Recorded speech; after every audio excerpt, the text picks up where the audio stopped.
हाँ जी, साਰਿਆਂ ਨੂੰ ਮੇਰੇ ਵੱਲੋਂ ਸਤਿ ਸ਼੍ਰੀ ਅਕਾਲ ਤੇ ਤੁਹਾਡਾ ਸਵਾਗਤ ਹੈ ਮੇਰੇ ਚੈਨਲ ਤੇ। ਅੱਜ ਅਸੀਂ ਇੱਕ ਨਵਾਂ ਚੈਪਟਰ ਸਟਾਰਟ ਕਰਨ ਜਾ ਰਹੇ ਹਾਂ। ਇਸ ਚੈਪਟਰ ਦਾ ਨਾਮ ਹੈਗਾ ਇਲੈਕਟ੍ਰੋਸਟੈਟਿਕਸ ਤੇ ਉਹਦਾ ਜਿਹੜਾ ਪਹਿਲਾ ਟੌਪਿਕ ਹੈ ਜਿਹਨੂੰ ਅੱਜ ਆਪਾਂ ਸਟੱਡੀ ਕਰਾਂਗੇ ਉਹਦਾ ਨਾਮ ਹੈਗਾ ਚਾਰਜ ਐਂਡ ਇਟਸ ਪ੍ਰੋਪਰਟੀਜ਼। ਸੋ ਇਹਦੇ ਵਿੱਚ ਜਿਹੜੀ ਮੇਰੀ ਬੋਲਣ ਵਾਲੀ ਜਿਹੜੀ ਭਾਸ਼ਾ ਆ ਉਹ ਪੰਜਾਬੀ ਰਹੇਗੀ ਔਰ ਇਸ ਦੇ ਵਿੱਚ ਜਿਹੜਾ ਲਿਖਣ ਵਾਲੀ ਲੈਂਗੁਏਜ ਹੈਗੀ ਆ ਉਹ ਮੈਂ ਲਿਖਾਂਗਾ ਇੰਗਲਿਸ਼ ਦੇ ਵਿੱਚ, ਤਾਂ ਕਿ ਬੱਚਿਆਂ ਨੂੰ ਜਿਹੜਾ ਅਗਲੀਆਂ ਕਲਾਸਾਂ ਵਿੱਚ ਜਾ ਕੇ ਕੋਈ ਪਰੇਸ਼ਾਨੀ ਨਾ ਆਵੇ। 1 to 1 ਜਿਹੜੀ ਆ ਉਹ ਇਹਦੇ ਵਿੱਚ ਇੰਟਰੈਕਸ਼ਨ ਜਾਂ ਸਮਝ ਲੱਗੇ ਆਉਣ ਵਾਲੀਆਂ ਕਲਾਸਾਂ ਦੇ ਵਿੱਚ ਉਹਨੂੰ ਕੋਈ ਪਰੇਸ਼ਾਨੀ ਨਾ ਆਵੇ, ਟਰਮਸ ਜਿਹੜੀਆਂ ਉਹ ਦਿਮਾਗ ਦੇ ਵਿੱਚ ਰਹਿਣ, ਭੁੱਲਣ ਨਾ। ਸੋ ਸਾਡਾ ਜਿਹੜਾ ਸਭ ਤੋਂ ਪਹਿਲਾ ਟੌਪਿਕ ਹੈਗਾ ਅੱਜ, ਉਸ ਦਾ ਨਾਮ ਹੈਗਾ ਆ ਚਾਰਜ। ਆਪਾਂ ਇਹਦੇ ਵਿੱਚ ਇਹਦੀ ਡੈਫੀਨੇਸ਼ਨ ਦੇਵਾਂਗੇ ਅਤੇ ਫਿਰ ਉਹਦੇ ਕੁਛ ਗੁਣ ਜਾਂ ਉਹਨਾਂ ਦੀਆਂ ਪ੍ਰੋਪਰਟੀਜ਼ ਨੂੰ ਡਿਸਕਸ ਕਰਾਂਗੇ। ਤੋ ਸਭ ਤੋਂ ਪਹਿਲਾਂ ਅਸੀਂ ਚਾਰਜ ਨੂੰ ਡਿਫਾਈਨ ਕਰਦੇ ਹਾਂ। ਮੈਂ ਹੁਣ ਚਾਰਜ ਦੀ ਡੈਫੀਨੇਸ਼ਨ ਲਿਖਣ ਜਾ ਰਿਹਾ ਹਾਂ। ਸੋ ਇਹ ਤੁਹਾਡੇ ਸਾਹਮਣੇ ਮੈਂ ਡੈਫੀਨੇਸ਼ਨ ਚਾਰਜ ਦੀ ਜਿਹੜੀ ਲਿਖੀ ਹੋਈ ਆ। ਸੋ ਇਹਦੀ ਡੈਫੀਨੇਸ਼ਨ ਕਹਿੰਦੀ ਆ ਕਿ it is the fundamental property of all elementary particles of matter with the help of which certain interactions between particles and certain energy interactions can be easily explained।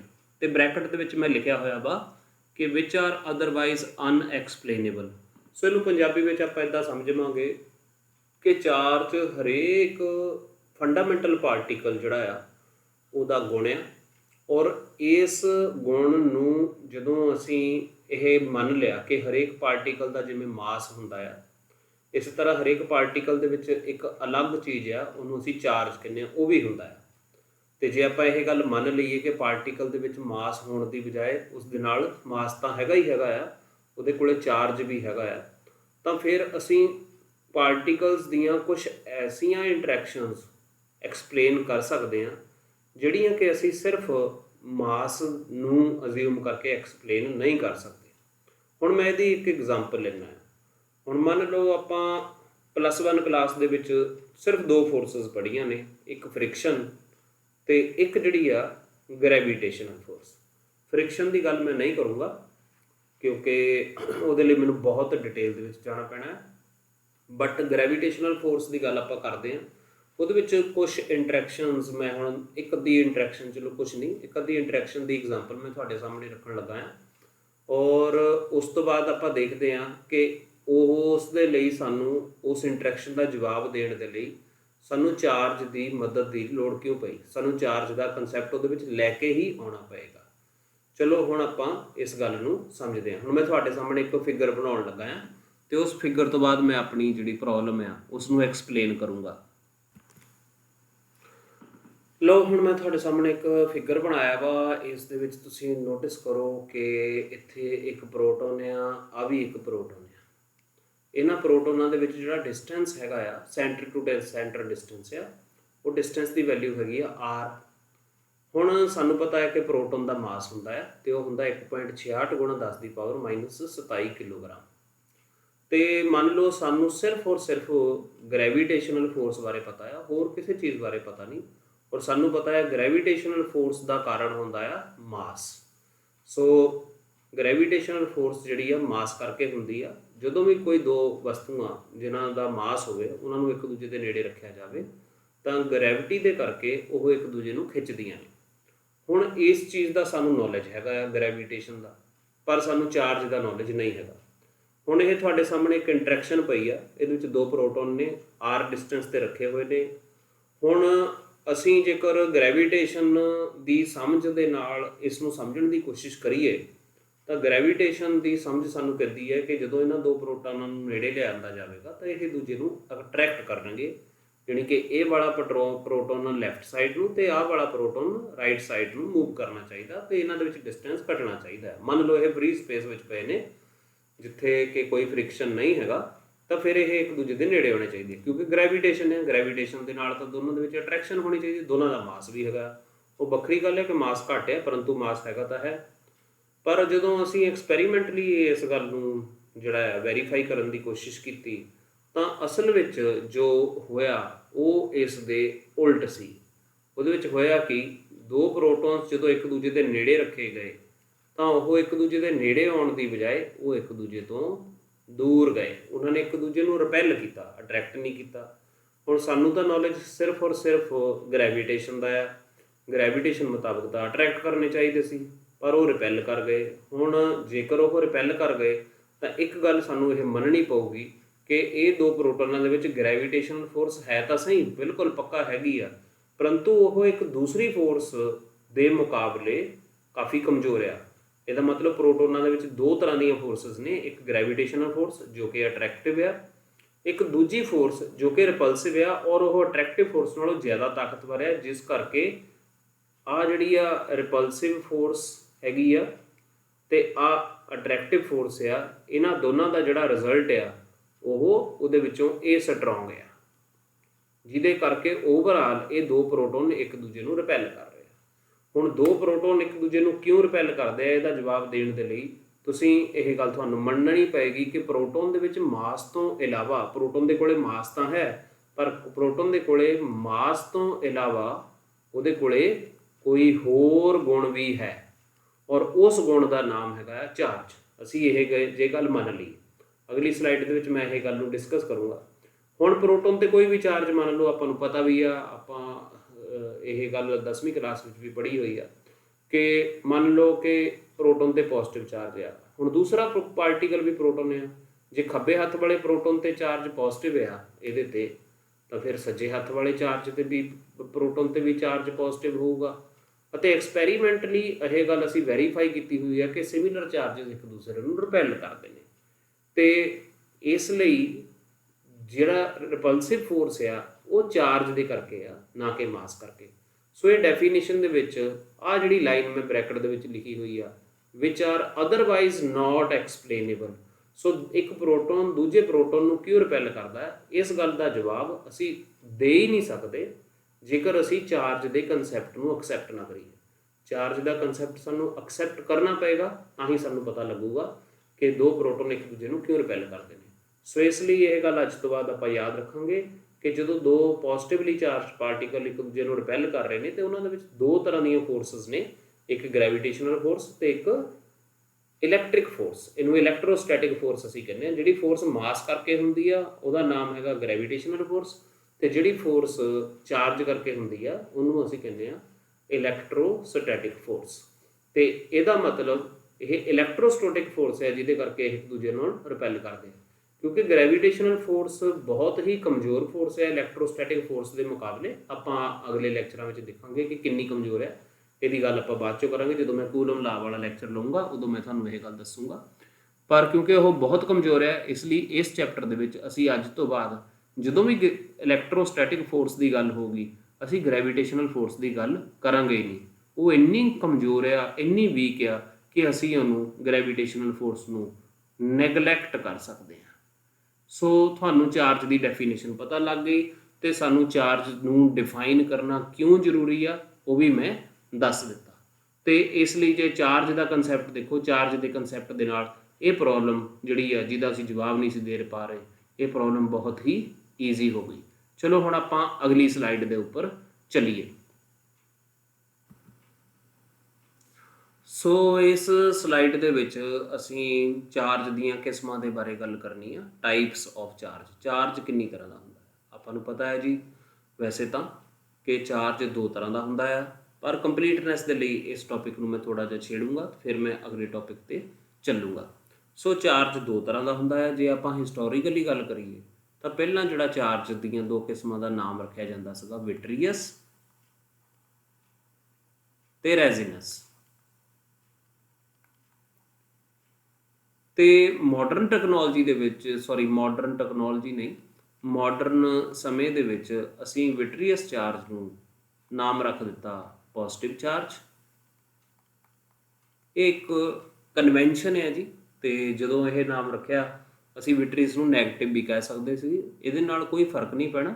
ਸੋ ਅਸੀਂ ਵਿਟਰੀਅਸ ਨੂੰ ਪੋਜ਼ਿਟਿਵ ਕਿਉਂ ਕਿਹਾ, ਰੈਜ਼ੀਨਸ ਨੂੰ ਨੈਗੇਟਿਵ ਕਿਉਂ ਕਿਹਾ, ਇਸ ਗੱਲ ਦੇ ਬਾਰੇ ਸੋਚਣ ਦੀ ਕੋਈ ਤੁਕ ਐਸ ਸੱਚ ਤਾਂ ਨਹੀਂ ਬਣਦੀ।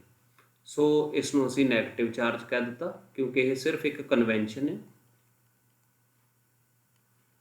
ਸੋ ਦੋ ਤਰ੍ਹਾਂ ਦਾ ਚਾਰਜ ਹੁੰਦਾ ਆ, ਪੋਜ਼ਿਟਿਵ ਚਾਰਜ ਤੇ ਨੈਗੇਟਿਵ ਚਾਰਜ। ਇਹ ਚਾਰ ਦੀਆਂ ਟਾਈਪਸ ਨੇ, ਦੋ ਤਰ੍ਹਾਂ ਦਾ ਚਾਰਜ। ਹੁਣ ਆਪਾਂ ਅਗਲੇ ਟੌਪਿਕ ਵੱਲ ਚੱਲਦੇ ਹਾਂ। ਅਗਲੇ ਟੌਪਿਕ ਦਾ ਨਾਮ ਹੈਗਾ ਆ methods to give charge to a body. ਆਪਾਂ ਇੱਕ ਬੋਡੀ ਨੂੰ ਚਾਰਜ ਦੇਣਾ ਆ, ਉਹਨੂੰ ਚਾਰਜਡ ਬੋਡੀ ਬਣਾਉਣਾ ਆ, ਉਹਨੂੰ ਕਿੰਨੇ ਤਰੀਕਿਆਂ ਨਾਲ ਅਸੀਂ ਉਹਨੂੰ ਚਾਰਜ ਦੇ ਸਕਦੇ ਹਾਂ। ਤੋ ਬੇਸਿਕਲੀ ਜਿਹੜੇ ਕਿਸੇ ਬੋਡੀ ਨੂੰ ਚਾਰਜ ਦੇਣ ਦੇ ਤਿੰਨ ਤਰੀਕੇ ਹੁੰਦੇ ਨੇ। ਪਹਿਲੇ ਤਰੀਕੇ ਦਾ ਨਾਮ ਹੈਗਾ ਆ ਫ੍ਰਿਕਸ਼ਨ। ਰਾਦਰ ਅਸੀਂ ਇਸੇ ਟੌਪਿਕ ਨੂੰ ਅੱਗੇ ਲੈ ਕੇ ਐਕਸਟੈਂਡ ਕਰਾਂਗੇ। ਦੂਸਰਾ ਹੈਗਾ ਆ ਜੀ ਇੰਡਕਸ਼ਨ, ਔਰ ਤੀਸਰਾ ਹੈਗਾ ਆ conduction.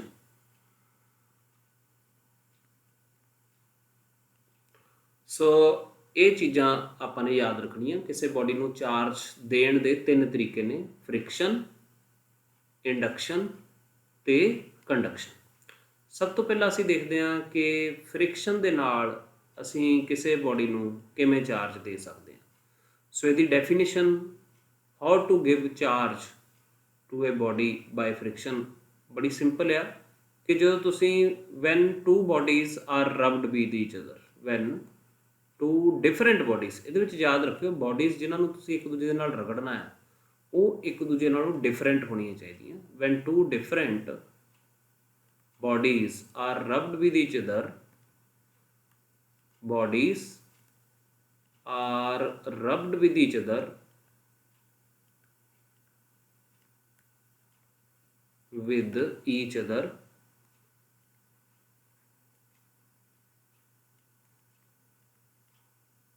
then type of electricity is produced is called frictional electricity।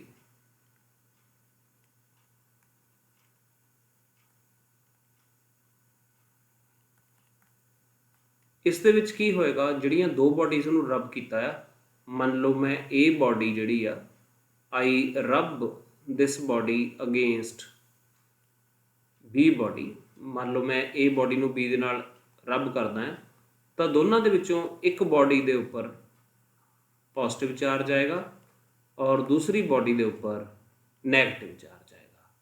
ਔਰ ਇਹ ਗੱਲ ਖਿਆਲ ਰੱਖਿਓ ਕਿ ਇਹਦਾ ਜਿਹੜਾ ਮੈਗਨੀਟਿਊਡ ਹੈ, ਯੂਨਿਟ ਤੁਹਾਨੂੰ ਸਾਰਿਆਂ ਨੂੰ ਪਤਾ ਹੈ ਚਾਰਜ ਦਾ ਯੂਨਿਟ ਕੂਲਮ ਹੁੰਦਾ ਹੈ। ਮੰਨ ਲਓ ਇਹਦੇ ਤੇ 10 ਮਿਲੀ ਕੂਲਮ ਪੋਜ਼ਿਟਿਵ ਚਾਰਜ ਆਇਆ ਵਾ, ਤਾਂ ਇਹਦੇ ਤੇ ਇੰਨਾ ਹੀ ਨੈਗੇਟਿਵ ਚਾਰਜ ਆਏਗਾ, ਯਾਨੀ ਕਿ ਇਹਦੇ ਤੇ ਜਿਹੜਾ ਚਾਰਜ ਪੈਦਾ ਹੋਊਗਾ ਉਹ -10 ਮਿਲੀ ਕੂਲਮ ਪੈਦਾ ਹੋਏਗਾ, ਕਿਉਂਕਿ ਸ਼ੁਰੂ ਵਿੱਚ ਦੋਨੇ ਹੀ ਇਲੈਕਟ੍ਰੀਕਲੀ ਨਿਊਟਰਲ ਸੀਗੇ। ਇਹਦੇ ਤੇ ਵੀ 0 ਚਾਰਜ ਸੀ ਔਰ ਇਹਦੇ ਤੇ ਵੀ 0 ਚਾਰਜ ਸੀ। ਟੋਟਲ ਚਾਰਜ ਦਾ ਜੋੜ ਜਿਹੜਾ ਆ ਉਹ ਪਹਿਲਾਂ ਵੀ 0 ਸੀ ਤੇ ਟੋਟਲ ਚਾਰਜ ਦਾ ਜੋੜ ਜਿਹੜਾ ਆ ਉਹ ਬਾਅਦ ਚੋਂ ਵੀ 0 ਹੋਏਗਾ। ਇਸ ਗੱਲ ਨੂੰ ਆਪਾਂ ਧਿਆਨ ਵਿੱਚ ਰੱਖਾਂਗੇ। ਸੋ ਜਦੋਂ ਅਸੀਂ ਦੋ ਚੀਜ਼ਾਂ ਨੂੰ ਰਗੜਦੇ ਹਾਂ ਤੇ ਉਹਨਾਂ ਦੇ ਉੱਪਰ ਚਾਰਜ ਆ ਜਾਂਦਾ ਹੈ। ਹੁਣ ਆਪਾਂ ਨੂੰ ਇਹਦੇ ਵਿੱਚ ਇੱਕ ਗੱਲ ਸਮਝਣੀ ਪਏਗੀ। ਮੈਂ ਇਹਦੇ ਵਿੱਚ A ਦੇ ਉੱਪਰ ਪੋਜ਼ਿਟਿਵ ਦਿਖਾਇਆ, B ਦੇ ਉੱਪਰ ਨੈਗੇਟਿਵ ਦਿਖਾਇਆ। ਆਪਾਂ ਨੂੰ ਇਹ ਗੱਲ ਪਤਾ ਲਗਾਉਣੀ ਪਏਗੀ ਜਾਂ ਇਸ ਗੱਲ ਨੂੰ ਸਮਝਣਾ ਪਏਗਾ ਕਿ ਕਿਹੜੀ ਬੋਡੀ ਤੇ ਚਾਰਜ ਪੋਜ਼ਿਟਿਵ ਆਏਗਾ ਔਰ ਕਿਹੜੀ ਬੋਡੀ ਤੇ ਚਾਰਜ ਨੈਗੇਟਿਵ ਆਏਗਾ। ਇਸ ਗੱਲ ਦਾ ਜਵਾਬ ਦੇਣ ਦੇ ਲਈ ਮੈਂ ਨੈਕਸਟ ਸਲਾਈਡ ਤੇ ਚੱਲਦਾ ਹਾਂ। ਇਸ ਗੱਲ ਨੂੰ ਸਮਝਣ ਦੇ ਲਈ ਕਿ ਕਿਹੜੀ ਬੋਡੀ ਤੇ ਪੋਜ਼ਿਟਿਵ ਚਾਰਜ ਆਏਗਾ, ਕਿਹੜੀ ਬੋਡੀ ਤੇ ਨੈਗੇਟਿਵ ਚਾਰਜ ਆਏਗਾ, ਮੈਂ ਤੁਹਾਡੇ ਸਾਹਮਣੇ ਇਸ ਸਲਾਈਡ ਦੇ ਵਿੱਚ ਇੱਕ ਆਹ ਫਿਗਰ ਦਿਖਾਇਆ ਹੋਇਆ ਵਾ। ਲੈਫਟ ਸਾਈਡ ਤੇ ਰੈੱਡ ਕਲਰ ਦੇ ਨਾਲ ਮੈਂ ਕੋਈ ਐਟਮ ਹੈਗਾ ਆ, ਉਹਦਾ ਨਾਮ A ਰੱਖਿਆ ਵਾ। ਰਾਈਟ ਸਾਈਡ ਤੇ ਗ੍ਰੀਨ ਕਲਰ ਦੇ ਨਾਲ ਮੈਂ ਕੋਈ ਹੋਰ ਐਟਮ ਹੈਗਾ, ਉਹਦਾ ਨਾਮ ਮੈਂ B ਰੱਖਿਆ ਵਾ। ਜਿਹੜੇ ਸਰਕਲਸ ਉਹਦੇ ਆਲੇ ਦੁਆਲੇ ਵਿਚਾਲੇ ਜਿਹੜਾ ਪਲੱਸ ਸਾਈਨ ਦਿਖ ਰਿਹਾ ਉਹ ਨਿਊਕਲੀਅਸ ਹੈ। ਜਿਹੜੇ ਆਲੇ ਦੁਆਲੇ ਸਰਕੂਲਰ ਪਾਥਸ ਦਿਖਾਏ ਨੇ ਇਹ ਆਰਬਿਟਸ ਨੇ, ਔਰ ਇਹਨਾਂ ਵਿੱਚ ਇਲੈਕਟ੍ਰੋਨਸ ਵੀ ਹੈਗੇ ਨੇ ਜੋ ਕਿ ਮੈਂ ਜਾਣਬੁੱਝ ਕੇ ਨਹੀਂ ਦਿਖਾਏ ਤਾਂ ਕਿ ਸਮਾਂ ਆਪਣਾ ਖਰਾਬ ਨਾ ਹੋਵੇ। ਪਰ ਤੁਹਾਨੂੰ ਪਤਾ ਹੈ ਇਲੈਕਟ੍ਰੋਨਸ ਹੁੰਦੇ ਨੇ, ਜਿਵੇਂ ਕਿ ਇੱਥੇ 2 ਹੋਣਗੇ, ਫਿਰ 8 ਹੋਣਗੇ, ਵਗੈਰਾ ਵਗੈਰਾ। ਚਲੋ ਹੁਣ ਆਪਾਂ ਇਹਦੇ ਵਿੱਚ ਆ ਇੱਕ ਇਲੈਕਟ੍ਰੋਨ ਦੀ ਗੱਲ ਕਰ ਲਈਏ। ਇਹ ਜਿਹੜਾ ਇਲੈਕਟ੍ਰੋਨ ਆ, ਇਹ ਇਲੈਕਟ੍ਰੋਨ ਨਿਊਕਲੀਅਸ ਤੋਂ ਦੂਰ ਪਿਆ ਵਾ। ਅੰਦਰ ਵਾਲੇ ਇਲੈਕਟ੍ਰੋਨਸ ਇਸ ਨੂੰ ਸ਼ੀਲਡ ਵੀ ਕਰਨਗੇ। ਸੋ ਨਿਊਕਲੀਅਸ ਇਸ ਇਲੈਕਟ੍ਰੋਨ ਦੇ ਉੱਪਰ ਕੋਈ ਇੰਨੀ ਜ਼ਿਆਦਾ ਫੋਰਸ ਆਫ ਅਟਰੈਕਸ਼ਨ ਨਹੀਂ ਪਾਏਗਾ, ਤੋ ਕਿਉਂਕਿ ਐਟਮ ਦਾ ਸਾਈਜ਼ ਵੱਡਾ ਆ ਤੇ ਐਟਮ ਦਾ ਸਾਈਜ਼ ਵੱਡਾ ਹੋਣ ਕਰਕੇ ਇਹਦੇ ਵਿੱਚ ਜਿਹੜੇ ਇਹ ਇਲੈਕਟ੍ਰੋਨਸ ਨੇ ਉਹ ਮੈਂ ਇੱਥੇ ਲਿਖ ਹੀ ਦਿੱਤਾ ਆ, ਇਹ ਲੂਜ਼ ਇਲੈਕਟ੍ਰੋਨਸ ਨੇ। ਹੁਣ ਦੂਸਰਾ ਮੀਡੀਅਮ ਐਟਮ ਹੈ ਜਿਹੜਾ ਉਹ ਬੀ ਆ, ਔਰ ਇਸ ਦੇ ਵਿੱਚ ਮੈਂ ਸਿਰਫ 2 ਔਰਬਿਟਸ ਦਿਖਾਏ ਨੇ, ਇੱਕ ਆਹ ਵਾਲਾ ਤੇ ਇੱਕ ਆਹ ਵਾਲਾ। ਤੇ ਇਹਦੇ ਵਿੱਚ ਜਿਹੜਾ ਆਊਟਰ ਮੋਸਟ ਔਰਬਿਟ ਦੇ ਵਿੱਚ ਜਿਹੜਾ ਇਲੈਕਟ੍ਰੋਨ ਹੋਊਗਾ ਉਹ ਨਿਊਕਲੀਅਸ ਦੇ ਨੇੜੇ ਹੈ ਤੇ ਇਹਨੂੰ ਸ਼ੀਲਡਿੰਗ ਵੀ ਘੱਟ ਮਿਲੇਗੀ।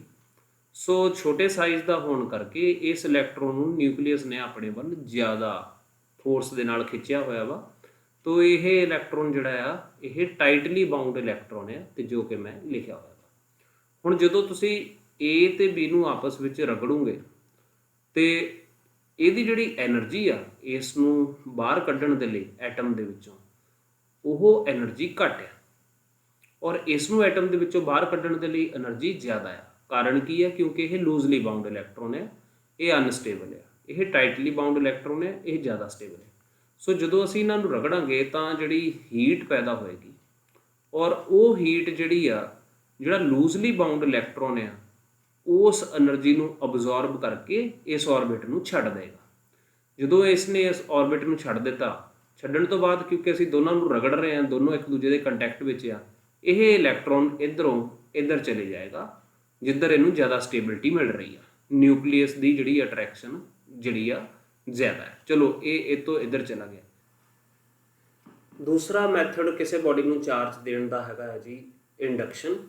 ਇੰਡਕਸ਼ਨ ਦੇ ਵਿੱਚ ਅਸੀਂ ਇੱਕ ਚਾਰਜਡ ਬਾਡੀ ਨੂੰ ਇੱਕ ਨਿਊਟਰਲ ਬਾਡੀ ਦੇ ਨੇੜੇ ਲੈ ਕੇ ਜਾਣਾ ਹੈ, ਪਰ ਅਸੀਂ ਉਸ ਨੂੰ ਉਹਦੇ ਕੰਟੈਕਟ ਦੇ ਵਿੱਚ ਨਹੀਂ ਲੈ ਕੇ ਆਉਣਾ।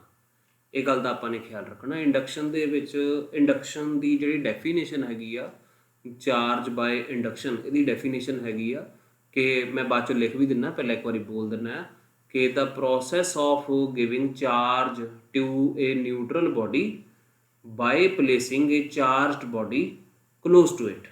ਉਹਨੂੰ ਟੱਚ ਨਹੀਂ ਕਰਨਾ, ਉਹਦੇ ਨੇੜੇ ਰੱਖਦੇ। ਜਦੋਂ ਇੱਕ ਚਾਰਜਡ ਬਾਡੀ ਨੂੰ ਕਿਸੇ ਨਿਊਟਰਲ ਬਾਡੀ ਦੇ ਨੇੜੇ ਰੱਖਿਆ ਜਾਵੇ ਤੇ ਉਸ ਦੇ ਫਲਸਰੂਪ ਉਹ ਨਿਊਟਰਲ ਬਾਡੀ ਦੇ ਉੱਪਰ ਚਾਰਜ ਪੈਦਾ ਹੋ ਜਾਵੇ ਤਾਂ ਇਸ ਪ੍ਰੋਸੈਸ ਨੂੰ ਆਪਾਂ ਇੰਡਕਸ਼ਨ ਕਹਿੰਦੇ ਹਾਂ। ਹੁਣ ਮੈਂ ਇੰਡਕਸ਼ਨ ਦੀ ਡੈਫੀਨੇਸ਼ਨ ਵੀ ਲਿਖ ਦਿੰਦਾ ਹਾਂ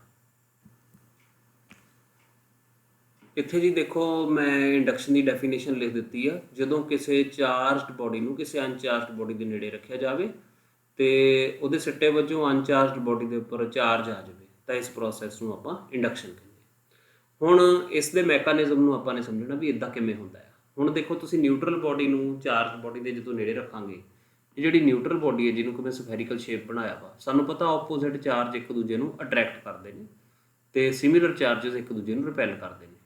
ਇਹ ਜਿਹੜੀ ਨਿਊਟਰਲ ਬਾਡੀ ਆ ਅਸਲ ਵਿੱਚ ਇਹਦੇ ਵਿੱਚ ਇਕੁਅਲ ਅਮਾਊਂਟ ਆਫ ਪੋਜ਼ਿਟਿਵ ਤੇ equal amount of negative charge ਹੁੰਦਾ ਆ। ਤੇ ਜਿਹੜਾ ਜਦੋਂ ਅਸੀਂ ਚਾਰਜ ਬਾਡੀ ਨੂੰ ਇਹਦੇ ਨੇੜੇ ਲਿਆਂਦਾ, ਇਹਦਾ ਜਿੰਨਾ ਵੀ ਨੈਗੇਟਿਵ ਚਾਰਜ ਆ ਉਹ ਪੋਜ਼ਿਟਿਵਲੀ ਚਾਰਜ ਬਾਡੀ ਵੱਲ ਅਟਰੈਕਟ ਹੋਊਗਾ, ਕਿਉਂਕਿ ਸਿਮਿਲਰ ਚਾਰਜਸ ਰਿਪੈਲ ਕਰਦੇ ਆ ਤੇ ਆਪੋਜ਼ਿਟ ਚਾਰਜਸ ਅਟਰੈਕਟ ਕਰਦੇ ਆ। ਤੇ ਇਹਦੇ ਪੋਜ਼ਿਟਿਵ ਚਾਰਜ ਨੇ ਇਸ ਬਾਡੀ ਦੇ ਅੰਦਰ ਵਾਲਾ ਪੋਜ਼ਿਟਿਵ ਚਾਰਜ ਦੂਰ ਨੂੰ ਧੱਕ ਦੇਣਾ ਹੈ। ਸੋ ਪੋਜ਼ਿਟਿਵ ਚਾਰਜ ਇਹਦੇ ਆਪੋਜ਼ਿਟ ਫੇਸ ਤੇ ਇਕੱਠਾ ਹੋ ਜਾਊਗਾ। ਇਹ ਬਾਡੀ ਹੈ ਹਜੇ ਵੀ ਨਿਊਟਰਲ, ਪਰ ਇਹਦੇ ਦੋਨੋਂ ਫੇਸਿਸ ਦੇ ਉੱਪਰ ਆਪੋਜ਼ਿਟ ਚਾਰਜ ਆ ਗਿਆ। ਪਹਿਲਾ ਸਟੈਪ ਤਾਂ ਇਹ। ਦੂਸਰਾ ਹੈਗਾ ਆ ਕਿ ਹੁਣ ਤੁਸੀਂ ਇਸ ਬਾਡੀ ਦੀ ਜਿਹੜੀ ਬਾਹਰਲੀ ਸਾਈਡ ਹੈਗੀ ਆ, ਆਪਾਂ ਮੰਨ ਕੇ ਚੱਲਦੇ ਹਾਂ ਕਿ ਇਹ ਜਿਹੜੀ ਬਾਡੀ ਆ, ਇਹ ਜਿਹੜੀ ਨਿਊਟਰਲ ਬਾਡੀ ਆ, ਇਸ ਬਾਡੀ ਨੂੰ ਅਸੀਂ ਕੰਡਕਟਰ ਮੰਨ ਕੇ ਚੱਲਦੇ ਹਾਂ ਵੀ ਇਹ ਕੰਡਕਟਰ ਹੈਗੀ ਆ, ਗੁੱਡ ਕੰਡਕਟਰ ਆਫ ਇਲੈਕਟ੍ਰੀਸਿਟੀ। ਹੁਣ ਇਹਦੀ ਜਿਹੜੀ ਬਾਹਰਲੀ ਫੇਸ ਹੈਗਾ ਆ, ਉਸ ਫੇਸ ਨੂੰ ਅਸੀਂ ਅਰਥ ਕਰ ਦਿੰਦੇ ਹਾਂ। ਯਾਦ ਰੱਖਿਓ, ਅਰਥ ਦਾ ਮਤਲਬ ਧਰਤੀ ਨਾਲ ਜੋੜਨਾ ਨਹੀਂ ਹੈਗਾ। ਅਰਥ ਦੀ ਅਲੱਗ ਡੈਫੀਨੇਸ਼ਨ ਹੈ ਇਲੈਕਟ੍ਰੀਸਿਟੀ ਦੇ ਵਿੱਚ।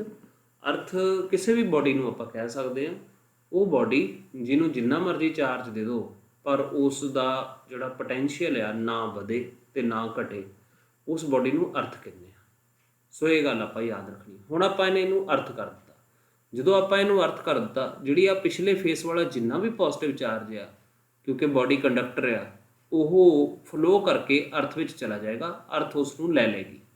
ਉਸ ਤੋਂ ਬਾਅਦ ਇਹਦੀ ਜਿਹੜੀ ਅਰਥਿੰਗ ਹਟਾ ਦੇਵੋ ਤੇ ਇਹ ਜਿਹੜੀ ਚਾਰਜਡ ਬਾਡੀ ਆ ਇਹਨੂੰ ਦੂਰ ਲੈ ਜਾਵੋ ਤੇ ਅਰਥਿੰਗ ਨੂੰ ਹਟਾ ਦਿਓ। ਜਦੋਂ ਤੁਸੀਂ ਅਰਥਿੰਗ ਨੂੰ ਹਟਾ ਦੋਗੇ, ਇਹ ਜਿਹੜੀ ਪਹਿਲਾਂ ਬਾਡੀ ਨਿਊਟਰਲ ਸੀ, ਦੂਸਰੇ ਸਟੈਪ ਦੇ ਵਿੱਚ ਇਹਦੇ ਤੇ ਚਾਰਜ ਆ ਗਿਆ, ਪਰ ਇੱਕ ਪਾਸੇ ਪੋਜ਼ਿਟਿਵ ਤੇ ਦੂਸਰੇ ਪਾਸੇ ਨੈਗੇਟਿਵ ਆ ਗਿਆ। ਤੀਸਰੇ ਸਟੈਪ ਵਿੱਚ ਅਸੀਂ ਇਹਨੂੰ ਅਰਥ ਦੇ ਨਾਲ ਜੋੜ ਦਿੱਤਾ ਤੇ ਇਹਦਾ ਪੋਜ਼ਿਟਿਵ ਚਾਰਜ ਸਾਰਾ ਧਰਤੀ ਵਿੱਚ ਚਲਾ ਗਿਆ ਚੌਥੇ ਪਾਸੇ ਅਸੀਂ ਜਿਹੜਾ ਇਹਦੇ ਤੇ ਅਰਥਿੰਗ ਸੀਗੀ ਉਹ ਹਟਾ ਦਿੱਤੀ। ਅਰਥਿੰਗ ਹਟਾਉਣ ਦੇ ਨਾਲ ਕੀ ਹੋਏਗਾ, ਇਹ ਜਿਹੜਾ ਇਹਦੇ ਤੇ ਨੈਗੇਟਿਵ ਚਾਰਜ ਸੀਗਾ ਜਿਹੜਾ ਸਿਰਫ ਲੈਫਟ ਫੇਸ ਤੇ ਸੀਗਾ, ਕਿਉਂਕਿ ਬਾਡੀ ਕੰਡਕਟਰ ਆ ਇਸ ਲਈ ਚਾਰਜ ਨੇ ਫਲੋ ਕਰਕੇ ਆਪਣੇ ਆਪ ਬਾਡੀ ਦੇ ਉੱਪਰ ਡਿਸਟ੍ਰੀਬਿਊਟ ਹੋ ਜਾਣਾ। ਤੇ ਹੁਣ ਇਹ ਬਾਡੀ ਜਿਹੜੀ ਆ ਇਹ ਚਾਰਜਡ ਬਾਡੀ ਬਣ ਗਈ ਆ, ਔਰ ਇਹਦੇ ਤੇ ਜਿਹੜਾ ਚਾਰਜ ਆਇਆ ਵਾ ਉਹ ਨੈਗੇਟਿਵ ਚਾਰਜ ਆਇਆ ਵਾ, ਔਰ ਇਹ ਜਿਹੜਾ ਪ੍ਰੋਸੈਸ ਹੈਗਾ ਆ ਇਸ ਨੂੰ ਇੰਡਕਸ਼ਨ ਕਹਿੰਦੇ ਆ। ਹੁਣ ਆਪਾਂ ਥਰਡ ਪ੍ਰੋਸੈਸ ਵਾਲੇ ਪਾਸੇ ਚੱਲਦੇ ਹਾਂ ਜਿਹਦਾ ਨਾਮ ਹੈਗਾ ਆ ਕੰਡਕਸ਼ਨ। ਤੁਸੀਂ ਦੇਖੋ ਇਹ ਜਿਹੜਾ ਡਾਇਗਰਾਮ ਆ ਦੇਖਣ ਨੂੰ ਤਾਂ ਬਿਲਕੁਲ ਪਿਛਲੇ ਡਾਇਗਰਾਮ ਵਰਗਾ ਲੱਗਦਾ ਹੈ। ਇਹਦੇ ਵਿੱਚ ਵੀ ਇੱਕ ਬਾਡੀ ਪੋਜ਼ਿਟਿਵਲੀ ਚਾਰਜਡ ਆ, ਦੂਸਰੀ ਬਾਡੀ ਜਿਹੜੀ ਆ ਅਨਚਾਰਜਡ ਆ। ਆਹ ਜਿਹੜੀ ਬਾਡੀ ਆ ਇੱਧਰ ਖੱਬੇ ਪਾਸੇ ਇਹ ਚਾਰਜਡ ਆ, ਜਿਹੜੀ ਸੱਜੇ ਪਾਸੇ ਬਾਡੀ ਆ ਉਹ ਅਨਚਾਰਜਡ ਆ। ਹੁਣ ਆਪਾਂ ਨੂੰ ਇਹ ਗੱਲ ਆਪਾਂ ਅਗਲੇ ਚੈਪਟਰਾਂ ਦੇ ਵਿੱਚ ਪੜਾਂਗੇ, ਜਿਹੜਾ ਕਿ ਕਿਸੇ ਬਾਡੀ ਦਾ ਜਾਂ POT ਦਾ ਮਤਲਬ ਹੈਗਾ ਇਹ ਪੋਟੈਂਸ਼ੀਅਲ ਹੈ। ਜਿਹੜਾ ਕਿਸੇ ਬਾਡੀ ਤੇ ਪੋਟੈਂਸ਼ੀਅਲ ਆ ਉਹ ਉਹਦੇ ਉੱਪਰ ਜਿਹੜਾ ਚਾਰਜ ਆ ਉਹਦੇ ਡਾਇਰੈਕਟਲੀ ਪ੍ਰਪੋਰਸ਼ਨਲ ਹੁੰਦਾ ਆ। ਹੁਣ ਇਹਦੇ ਤੇ ਕਿਉਂਕਿ ਚਾਰਜ ਨਿਲ ਆ ਤੇ ਇਹਦਾ ਪੋਟੈਂਸ਼ੀਅਲ ਨਿਲ, ਇਹਦੇ ਤੇ ਕਿਉਂਕਿ ਚਾਰਜ ਪੋਜ਼ਿਟਿਵ ਹੈ ਇਹਦਾ ਪੋਟੈਂਸ਼ੀਅਲ ਪੋਜ਼ਿਟਿਵ। ਹੁਣ ਅਸੀਂ ਕੀ ਕਰਨਾ, ਜਾਂ ਤਾਂ ਇਹਨੂੰ ਇਹਦੇ ਕੰਟੈਕਟ ਵਿੱਚ ਲੈ ਆਓ ਪਹਿਲਾ ਤਰੀਕਾ, ਜਾਂ ਫਿਰ ਇਹਨਾਂ ਦੋਨਾਂ ਨੂੰ ਇੱਕ ਕੰਡਕਟਿੰਗ ਵਾਇਰ ਦੇ ਨਾਲ ਜੋੜ ਦਿਓ। ਕੰਡਕਟਿੰਗ ਵਾਇਰ ਦੇ ਨਾਲ ਜੋੜ ਦਿਓ। ਜਦੋਂ ਤੁਸੀਂ ਇਹਨਾਂ ਨੂੰ ਕੰਡਕਟਿੰਗ ਵਾਇਰ ਦੇ ਨਾਲ ਜੋੜ ਦੋਗੇ ਤਾਂ ਸਾਡੇ ਕੋਲ ਇੱਕ ਕਨਸੈਪਟ ਹੈਗਾ 10ਵੀਂ ਕਲਾਸ ਦੇ ਵਿੱਚ ਆਪਾਂ ਨੇ ਪੜ੍ਹਿਆ ਹੋਇਆ ਵਾ ਕਿ ਜਦੋਂ ਦੋ ਚਾਰਜਡ ਬਾਡੀਜ਼ ਨੂੰ ਇੱਕ ਦੂਜੇ ਦੇ ਨਾਲ ਜੋੜਿਆ ਜਾਂਦਾ ਆ ਦੈਨ ਚਾਰਜ ਜਿਹੜਾ ਫਲੋ ਕਰਦਾ ਆ ਉਹ ਫਲੋ ਕਰਦਾ ਹਮੇਸ਼ਾ high potential to low potential. So ਥੋੜੀ ਦੇਰ ਬਾਅਦ ਕੀ ਹੋਊਗਾ, ਇਹ ਜਿਹੜੀ ਬਾਡੀ ਆ ਇਹਦੇ ਤੇ ਤਾਂ ਪੋਜ਼ਿਟਿਵ ਚਾਰਜ ਹੈਗਾ ਹੀ ਸੀਗਾ। ਮੰਨ ਲਓ ਸ਼ੁਰੂ ਵਿੱਚ ਇਹਦੇ ਤੇ ਬਾਡੀ ਤੇ ਪੋਜ਼ਿਟਿਵ ਚਾਰਜ ਸੀਗਾ Q1 ਔਰ ਇਹਦੇ ਤੇ ਚਾਰਜ ਹੈਗਾ Q2 ਜੋ ਕਿ 0 ਆ। ਹੁਣ ਕੀ ਹੋਊਗਾ, ਥੋੜੀ ਦੇਰ ਬਾਅਦ ਆਪਾਂ ਨੇ ਹੁਣ ਇਹਨਾਂ ਨੂੰ ਵਾਇਰ ਜੋੜ ਦਿੱਤੀ ਹੈ, ਇਹਦੇ ਤੇ ਚਾਰਜ ਜਿਹੜਾ ਆ Q1 ਡੈਸ਼ ਹੋ ਜਾਏਗਾ ਔਰ Q1 ਡੈਸ਼ ਜਿਹੜਾ ਆ ਉਹ ਲੈਸ ਦੈਨ Q1 ਹੋਏਗਾ, ਯਾਨੀ ਕਿ ਇਹਨੇ ਚਾਰਜ ਲੂਜ਼ ਕਰ ਦਿੱਤਾ। ਤੇ ਇੱਥੇ ਜਿਹੜਾ ਆ ਚਾਰਜ ਦਾ ਫਲੋ ਆ ਉਹ ਫਲੋ ਥੋੜੀ ਦੇਰ ਬਾਅਦ ਸਟਾਪ ਹੋ ਜਾਏਗਾ, ਫਲੋ ਵਿਲ ਸਟਾਪ। ਸੋ ਜਦੋਂ ਫਲੋ ਸਟਾਪ ਹੋ ਜਾਏਗਾ ਅਸੀਂ ਕਹਾਂਗੇ ਇਕੁਇਲਿਬਰੀਅਮ ਆ ਗਿਆ, ਔਰ ਉਸ ਸਮੇਂ ਇਹਦਾ ਜਿਹੜਾ ਪੋਟੈਂਸ਼ੀਅਲ ਆ ਮੰਨ ਲਓ ਉਹ V1 ਆ ਔਰ ਇਸ ਦਾ ਜਿਹੜਾ ਪੋਟੈਂਸ਼ੀਅਲ ਆ ਉਹ ਮੰਨ ਲਓ V2 ਆ। ਤੋ ਚਾਰਜ ਦਾ ਜਦੋਂ ਫਲੋ ਸਟਾਪ ਹੋਏਗਾ ਉਦੋਂ ਇਹਦੇ ਤੇ ਜਿਹੜਾ ਚਾਰਜ ਆ ਹੁਣ Q2 ਡੈਸ਼ ਆ, obviously Q2 dash greater then Q2 ਹੋਏਗਾ। ਇੱਥੇ ਇੱਕ ਗੱਲ ਧਿਆਨ ਰੱਖਣ ਵਾਲੀ ਆ ਕਿ Q1 ਡੈਸ਼ ਤੇ Q2 ਡੈਸ਼ ਦਾ ਇਕੁਅਲ ਹੋਣਾ ਜ਼ਰੂਰੀ ਨਹੀਂ। ਇਕੁਇਲਿਬਰੀਅਮ ਤੇ ਇਹਨਾਂ ਦੋਨਾਂ ਤੇ ਚਾਰਜ ਦੀ ਵੈਲਿਊ ਡਿਫਰੈਂਟ ਹੋ ਸਕਦੀ ਆ, ਪਰ ਇਹਨਾਂ ਦੇ ਇਕੁਇਲਿਬਰੀਅਮ ਤੇ ਪੋਟੈਂਸ਼ੀਅਲ ਸੇਮ ਹੋਣਗੇ, ਜਾਣੀ ਕਿ V1 ਡੈਸ਼ V1 ਮੈਨੂੰ ਲੱਗਦਾ ਇੱਥੇ V1 ਲਿਆ ਵਾ ਸਿੰਬਲ। ਸੋ ਜਿਹੜਾ V1 ਆ ਉਹ ਤੇ ਜਿਹੜਾ V2 ਆ ਇਹ ਦੋਨੋਂ ਸੇਮ ਹੋ ਜਾਣਗੇ ਐਟ ਇਕੁਇਲਿਬਰੀਅਮ। EQ ਜਿਹੜਾ ਸਿੰਬਲ ਹੈ ਉਹ ਮੈਂ ਇਕੁਇਲਿਬਰੀਅਮ ਲਈ ਲਗਾਇਆ। ਸੋ ਜਦੋਂ ਇਕੁਇਲਿਬਰੀਅਮ ਆਏਗਾ V1 ਤੇ V2 ਬਰਾਬਰ ਹੋ ਜਾਣਗੇ, Q1 ਡੈਸ਼ ਤੇ Q2 ਡੈਸ਼ ਬਰਾਬਰ ਨਹੀਂ ਹੋਣਗੇ ਤੇ ਚਾਰਜ ਦਾ ਜਿਹੜਾ ਫਲੋ ਆ ਹਾਈ ਪੋਟੈਂਸ਼ੀਅਲ ਤੋਂ ਲੋ ਪੋਟੈਂਸ਼ੀਅਲ ਹੁੰਦਾ ਆ ਤੇ ਚਾਰਜ ਉਨੀ ਦੇਰ ਤੱਕ ਫਲੋ ਕਰਦਾ ਰਹੇਗਾ ਜਿੰਨੀ ਦੇਰ ਤੱਕ ਦੋਨਾਂ ਦੇ ਪੋਟੈਂਸ਼ੀਅਲ ਬਰਾਬਰ ਨਹੀਂ ਹੋ ਜਾਂਦੇ।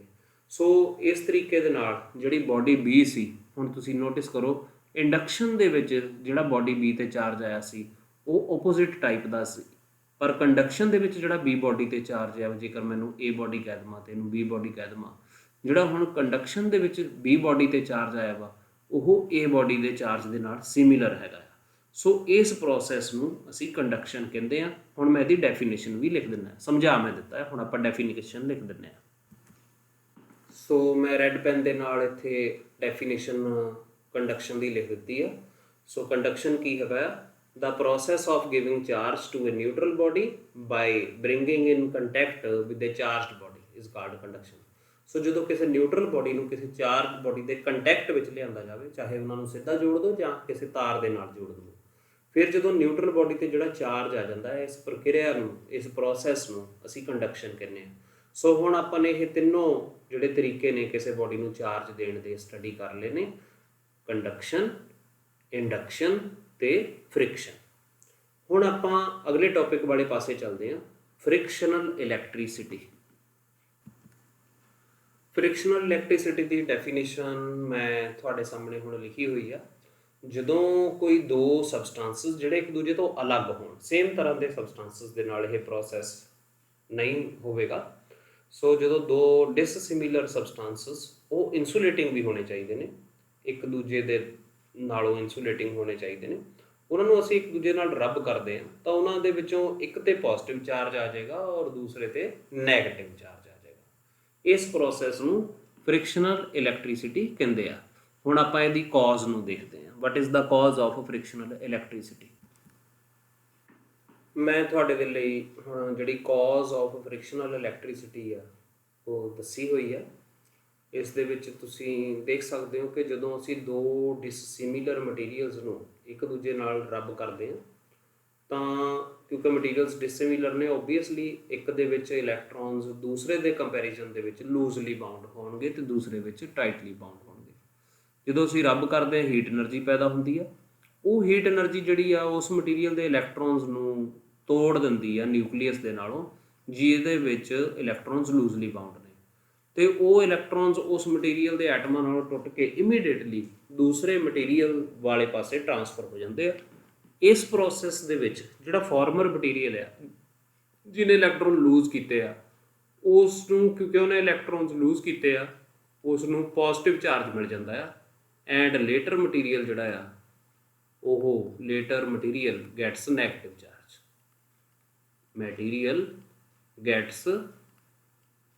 later material gets negative charge।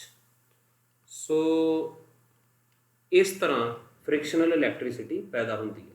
ਸੋ ਤੁਹਾਨੂੰ ਇਹ ਪਤਾ ਲੱਗ ਹੀ ਗਿਆ। ਹਾਂ, ਜੇ ਆਪਾਂ ਇਸ ਨੂੰ ਸਿਰਫ ਇੱਕ ਸਿੰਗਲ ਲਾਈਨ ਦੇ ਵਿੱਚ ਕਹਿਣਾ ਹੋਵੇ ਕਿ ਵਾਟ is the cause of electricity, explain it in single line, ਤਾਂ ਸਿੰਗਲ ਲਾਈਨ ਦੇ ਵਿੱਚ ਇਹਦਾ ਜਵਾਬ ਵੀ ਮੈਂ ਇੱਥੇ ਲਿਖ ਦਿੰਦਾ ਹਾਂ। So cause of electricity in single line, ਇਹਦਾ ਸਿੰਪਲ ਜਵਾਬ ਹੈਗਾ it is the transfer of electrons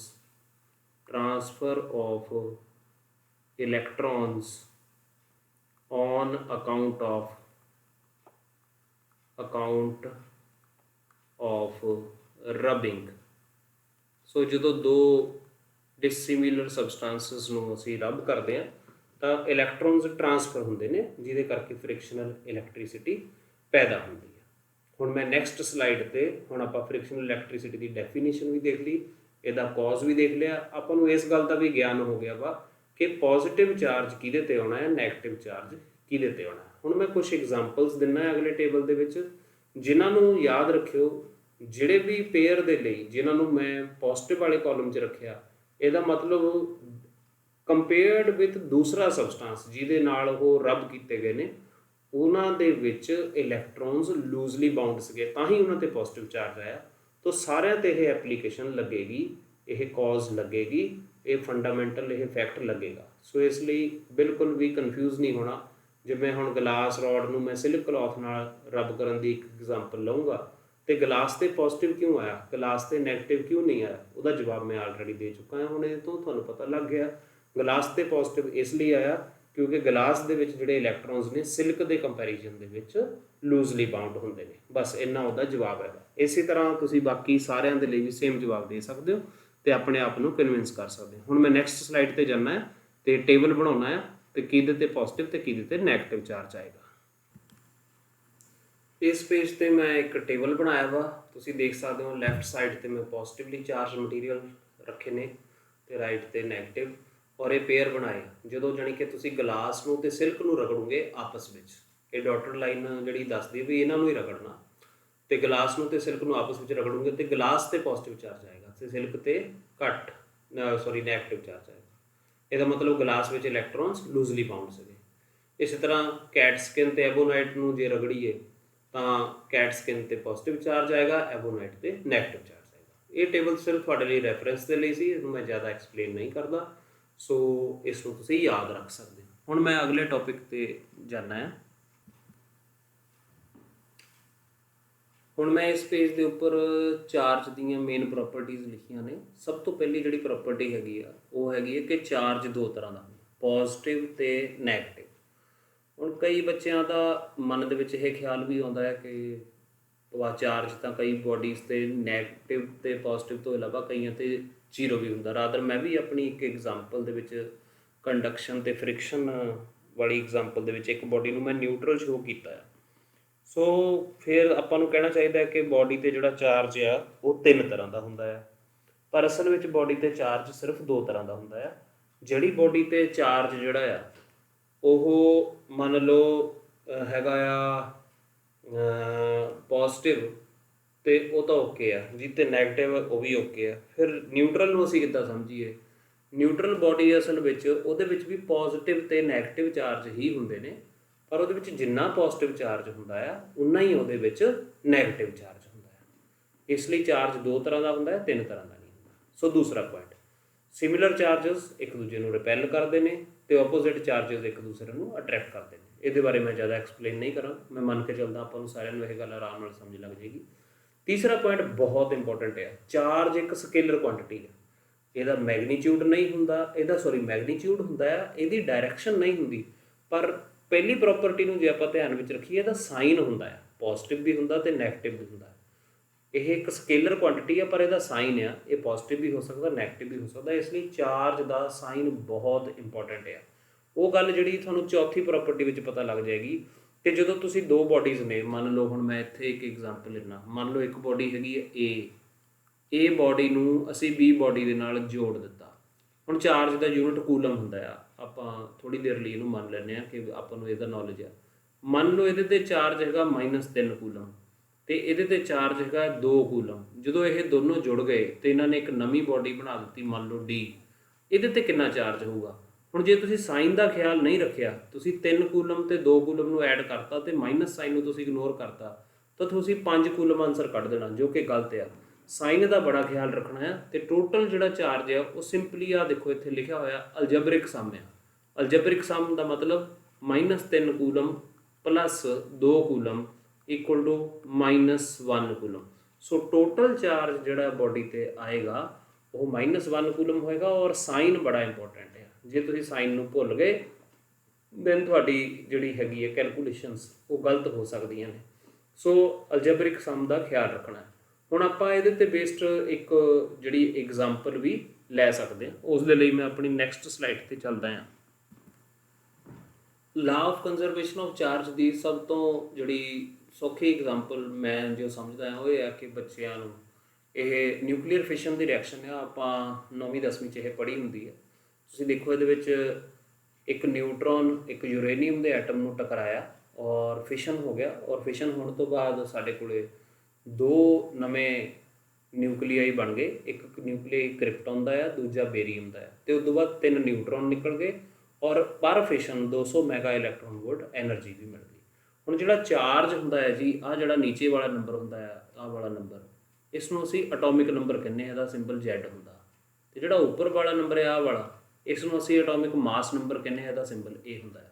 ਕਿਸੇ ਵੀ ਨਿਊਕਲੀਅਸ 'ਤੇ ਜਦੋਂ ਚਾਰਜ ਲੱਭਣਾ ਆ, ਆਪਾਂ ਨੇ ਇਹ ਗੱਲ ਯਾਦ ਰੱਖਣੀ ਆ ਕਿ ਚਾਰਜ ਔਨ ਨਿਊਕਲੀਅਸ ਸਿੰਪਲੀ ਜਿਹੜਾ ਹੁੰਦਾ ਆ ਉਹ Z ਮਲਟੀਪਲਾਈਡ ਬਾਏ E ਹੁੰਦਾ ਹੈ ਵਿਦ ਪੋਜ਼ਿਟਿਵ ਸਾਈਨ, ਕਿਉਂਕਿ ਨਿਊਕਲੀਅਸ ਪੋਜ਼ਿਟਿਵਲੀ ਚਾਰਜਡ ਬੋਡੀ ਆ। E ਜਿਹੜਾ ਆ ਉਹ ਪ੍ਰੋਟੋਨ ਤੇ ਚਾਰਜ ਦੀ ਵੈਲਿਊ ਆ, ਔਰ ਇਹ ਵੈਲਿਊ ਹੁੰਦੀ ਹੈ 1.6 × 10⁻⁻19 ਕੂਲਮ। ਇਹ ਚਾਰਜ ਔਨ ਪ੍ਰੋਟੋਨ ਆ। ਸੋ ਇਹਦਾ ਮਤਲਬ ਨਿਊਟਰਨ ਤੇ ਜਿਹੜਾ ਜੇ ਇਨੀਸ਼ੀਅਲ ਚਾਰਜ ਦੇਖੀਏ ਅਸੀਂ ਸਿਸਟਮ ਦਾ ਬਿਫੋਰ ਚਾਰਜ, ਉਹ ਹੈਗਾ 0E + 92E ਔਰ ਟੋਟਲ ਵੈਲਿਊ ਆਈ 92E। ਔਰ ਤੁਸੀਂ ਅਗਲਾ ਦੇਖੋ ਜਿਹੜਾ ਫਾਈਨਲ ਚਾਰਜ ਜਿਹੜਾ ਹੈਗਾ ਆ ਫਿਸ਼ਨ ਹੋਣ ਤੋਂ ਬਾਅਦ ਜਿਹੜਾ ਆਇਆ ਉਹ ਆਇਆ 36E + 56E + 3 × 0E, ਉਹ ਵੀ ਆ ਗਿਆ 92E। ਸੋ ਤੁਸੀਂ ਨੋਟਿਸ ਕਰੋ ਇਨੀਸ਼ੀਅਲ ਚਾਰਜ ਤੇ ਫਾਈਨਲ ਚਾਰਜ ਜਿਹੜਾ ਹੈ ਬਰਾਬਰ ਆਇਆ। ਸੋ ਅਸੀਂ ਇਹ ਗੱਲ ਇੱਥੋਂ ਕਨਕਲੂਡ ਕਰ ਸਕਦੇ ਹਾਂ ਕਿ in any physical or chemical process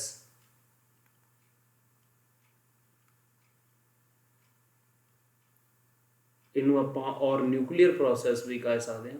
rather ਅਸੀਂ ਇੱਥੇ ਸ਼ਬਦ ਵਰਤ ਸਕਦੇ ਹਾਂ ਕਿ in any kind of process total charge of the system, total charge on an isolated system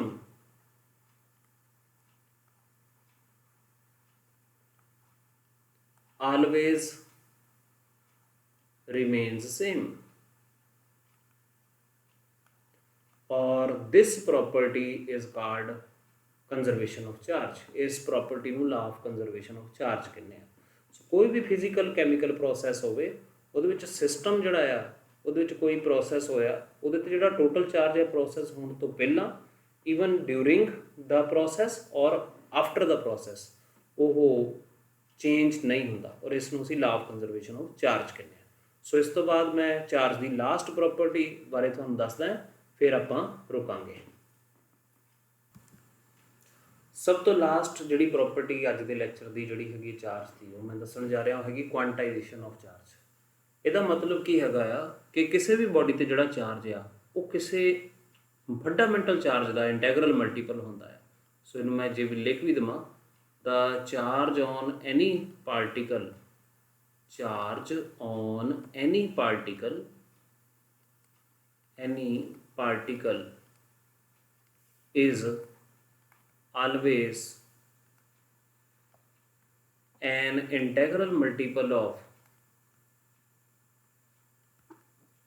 is always an integral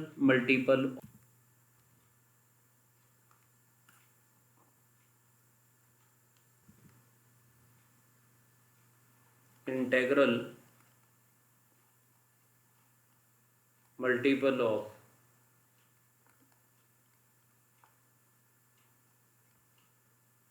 some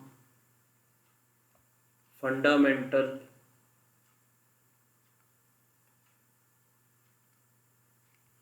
value of charge।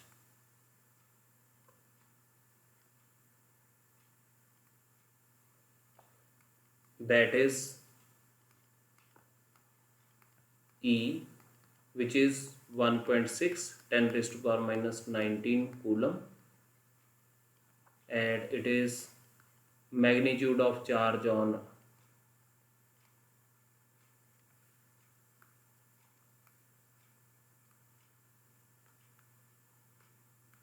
Electron, और ਤੁਸੀਂ proton भी कह सकते हो क्योंकि साइन डिफरेंट हैगा आ, पर इलैक्ट्रॉन ते प्रोटॉन ते जो चार्ज की वैल्यू आ वो सेम होंगी है 1.6 गुणा 10 की पावर माइनस 19 कलम। फिर ऑफकोर्स इलैक्ट्रॉन ते नैगेटिव होंदा चार्ज ते प्रोटॉन ते पॉजिटिव होंदा है। सो असी इनू इदा भी कह सकते हैं कि Q is equal to NE, where Q की आ यह हैगा चार्ज ऑन बॉडी, E की हैगा E हैगा फंडामेंटल वैल्यू ऑफ चार्ज,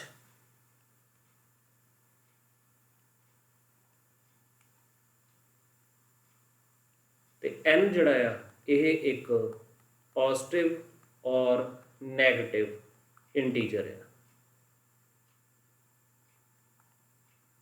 यानी कि तुसी N नू प्लस माइनस 1 सॉरी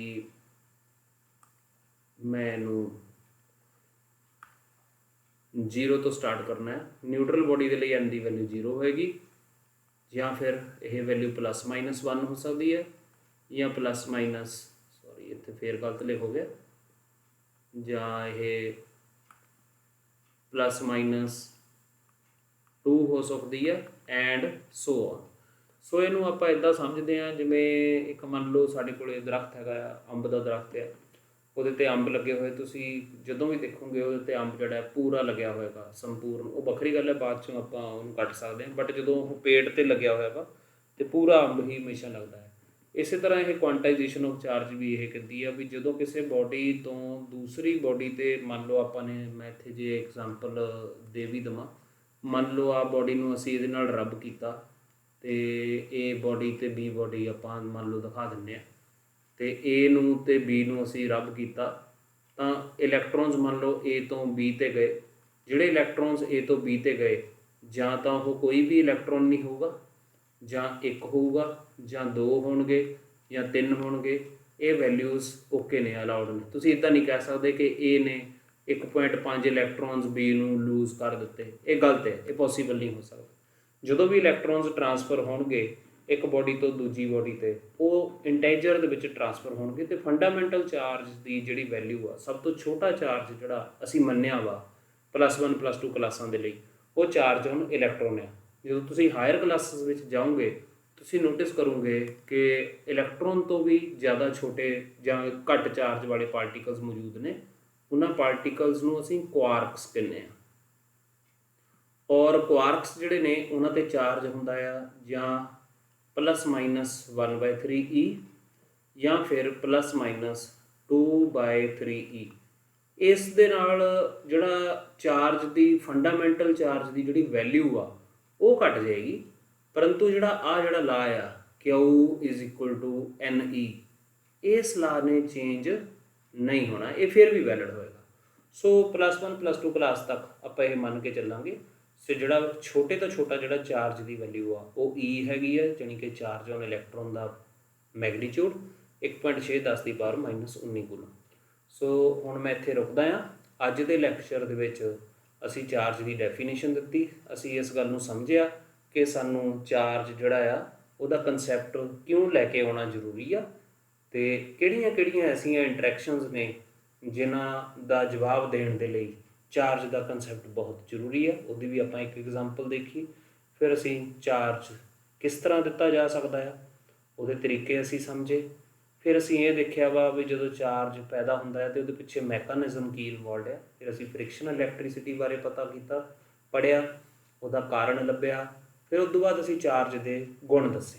ਸੋ ਮੈਨੂੰ ਲੱਗਦਾ ਹੈ ਕਿ ਮੈਨੂੰ ਇੱਥੇ ਹੁਣ ਰੁਕ ਜਾਣਾ ਚਾਹੀਦਾ ਹੈ, ਅਤੇ ਮੈਂ ਇਹ ਆਸ ਰੱਖਦਾ ਕਿ ਸੁਣਨ ਵਾਲੇ ਬੱਚੇ ਜਿਹੜੇ ਆ ਜਾਂ ਹੋਰ ਕੋਈ ਵੀ ਸਰੋਤਾ ਜਿਹੜਾ ਇਸ ਲੈਕਚਰ ਨੂੰ ਸੁਣ ਰਿਹਾ ਵਾ, ਉਸ ਨੂੰ ਇਹ ਲੈਕਚਰ ਵਧੀਆ ਲੱਗੇਗਾ। ਜੇ ਤੁਹਾਨੂੰ ਇਹ ਲੈਕਚਰ ਵਧੀਆ ਲੱਗਦਾ ਆ, ਤੁਹਾਨੂੰ ਮੇਰਾ ਕੰਟੈਂਟ ਜਿਹੜੀ ਮੈਂ ਮਿਹਨਤ ਕਰ ਰਿਹਾ ਵਾ ਉਹ ਵਧੀਆ ਲੱਗਦੀ ਆ, ਅਤੇ ਤੁਸੀਂ ਪਲੀਜ਼ ਉਸ ਨੂੰ ਮੇਰੇ ਚੈਨਲ ਨੂੰ ਸਬਸਕ੍ਰਾਈਬ ਕਰਕੇ ਜਿਹੜਾ ਆ ਉਹ ਮੇਰੀ ਹੈਲਪ ਕਰ ਸਕਦੇ ਹੋ। ਅਤੇ ਇਸ ਲੈਕਚਰ ਨੂੰ ਵੱਧ ਤੋਂ ਵੱਧ ਲਾਈਕ ਕਰੋ ਅਤੇ ਸ਼ੇਅਰ ਕਰੋ ਆਪਣੇ ਫਰੈਂਡਸ ਦੇ ਵਿੱਚ, ਅਤੇ ਮੈਂ ਇਸ ਨੂੰ ਅੱਗੇ ਕੰਟੀਨਿਊ ਕਰੂੰਗਾ। ਪੰਜਾਬੀ ਲੈਂਗੁਏਜ ਦੇ ਵਿੱਚ ਮੈਂ +1 +2 ਦੀਆਂ ਕਲਾਸਾਂ ਦੇ ਲੈਕਚਰ ਜਿਹੜੇ ਤਿਆਰ ਕਰਕੇ ਪਾਉਂਦਾ ਰਹਾਂਗਾ। ਤੋ ਥੈਂਕ ਯੂ। ਹੁਣ ਮੈਂ ਤੁਹਾਡਾ ਜਿਹੜਾ ਜ਼ਿਆਦਾ ਸਮਾਂ ਨਹੀਂ ਲਊਂਗਾ। ਤੁਹਾਡਾ ਸਾਰਿਆਂ ਦਾ ਬਹੁਤ ਬਹੁਤ ਧੰਨਵਾਦ।